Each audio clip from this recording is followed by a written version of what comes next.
In the final chapter of his life, Leon Russell began speaking with a rare clarity, one that felt weighted by decades of silence.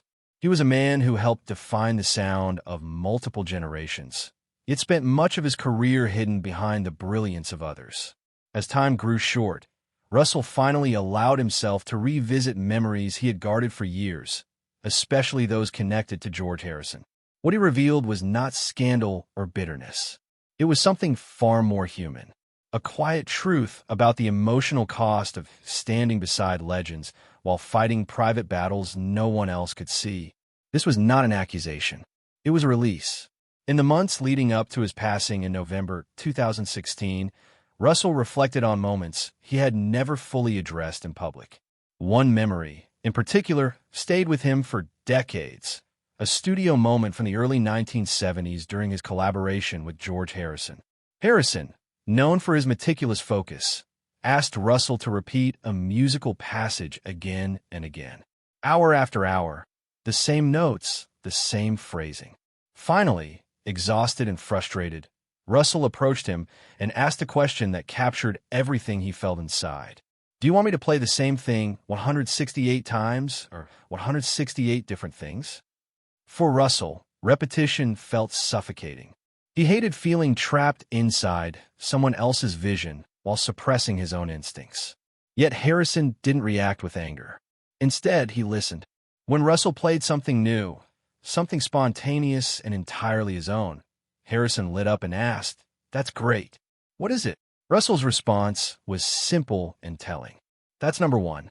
That small exchange revealed the tension, respect, exhaustion, and brilliance of working beside a former Beatle. Russell was proud of standing his ground, but he later admitted the pressure terrified him. It was a rare glimpse behind the myth of rock legends, into a vulnerable moment that revealed more about Russell's inner world than decades of interviews ever had. To understand why that moment stayed with him for so long, you have to look back at where Leon Russell came from. Born Claude Russell Bridges in Tulsa, Oklahoma, on April 2nd, 1942, his childhood was marked by pain most people never saw. Cerebral palsy left him partially paralyzed on his right side, giving him a limp that made him an easy target for bullying in a sports-obsessed town. From an early age, he learned what it meant to be stared at, whispered about, and excluded. That quiet, guarded demeanor followed him into adulthood. But inside that loneliness, something powerful emerged. An obsession with music. While other boys chased footballs, Russell chased melodies. The limitations of his right hand forced him to develop a thunderous left-hand piano style that would later become unmistakable in studios across America. By 14, he was playing clubs, earning money in smoky rooms where adults stared at him in disbelief. Jerry Lee Lewis recognized his raw talent and took him on the road, opening the world beyond Oklahoma. For a boy who once hid from crowds, he was suddenly performing in front of them, planting the seeds of both his brilliance and his lifelong anxiety. When Russell arrived in Los Angeles in the early 1960s, he entered one of the most competitive music scenes in history. Yet he quickly became part of the legendary Wrecking Crew, the elite session musicians behind countless hits. He didn't succeed by fitting in. He succeeded because no one else sounded like him. Throughout the decade, his piano-shaped recordings by the Beach Boys, Frank Sinatra, the Byrds, Herb Alpert, and Phil Spector Productions. Yet his name remained largely unknown. He was the invisible engine behind other people's success. Still, Russell wanted more. He co-founded Shelter Records, formed the experimental Asylum Choir, and chased artistic freedom rather than commercial safety.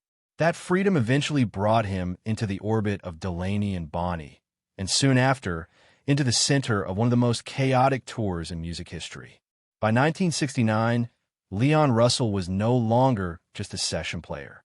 He became the architect of Joe Cocker's Mad Dogs and Englishman Tour, a massive traveling collective of musicians, singers, and chaos. On stage, the performances were transcendent. Offstage, drugs, exhaustion, and emotional breakdowns were constant.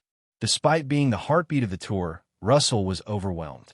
His lifelong stage fright intensified. Tensions with Joe Cocker grew.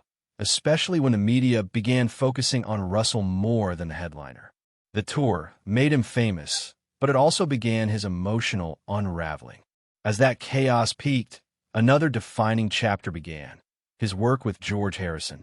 During the creation of All Things Must Pass and the concert for Bangladesh, Russell stood beside legends Harrison, Dylan, Clapton, Ringo, while quietly battling panic behind scenes. His electrifying performance of Jumpin' Jack Flash / Youngblood became iconic. Yet he later admitted that inside, he was fighting fear every time the lights came up. Those moments with Harrison shaped him deeply. They pushed him creatively, challenged him emotionally, and left wounds he carried silently for the rest of his life. After the early 1970s, Russell's career entered a long decline. Musical trends shifted. His mental health worsened. By the 1980s, he was largely forgotten by the industry, isolated in Tulsa, recording quietly while the world moved on. Then, unexpectedly, redemption arrived. In 2009, Elton John, who had long credited Russell as a major influence, reached out. Their collaboration, The Union, reintroduced Russell to the world. Praise followed. Recognition returned.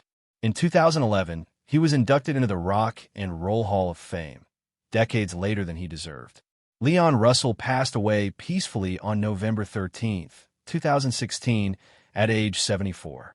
In his final reflections, his words about George Harrison were not complaints, but truths. A reminder that behind every musical legend is a human being carrying invisible battles. For decades, his silence protected others. Speaking at the end allowed him to reclaim his own story. This is Hollywood Unmasked, where the legends are revealed not as myths, but as humans. What's your favorite Leon Russell song or moment? Share your thoughts below and join us as we continue uncovering the untold stories behind history's most iconic figures.